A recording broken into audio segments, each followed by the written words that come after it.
Ration அரிசியில் இட்லி செய்கிறதுக்கு 1.5 tumbler புழுங்கரிசி, 1.5 tumbler பச்சரிசி எடுத்துக்கிறணும்.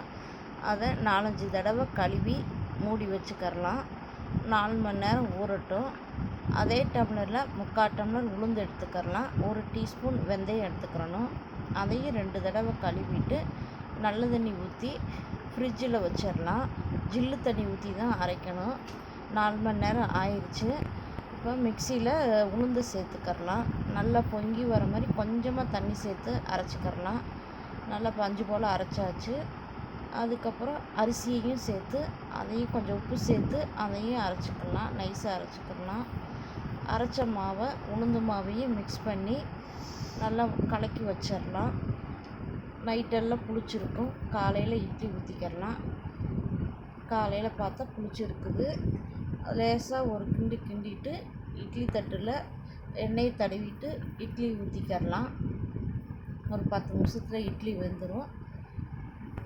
இட்லி வெந்ததுக்கப்புறம் அதை ஒரு ஸ்பூனால் எடுத்துட்டு பார்த்தா இட்லி பஞ்சு போல் இட்லி ரெடி ஆயிடுச்சு. ரேஷன் அரிசியில் இட்லி ரெடி ஆயிடுச்சு.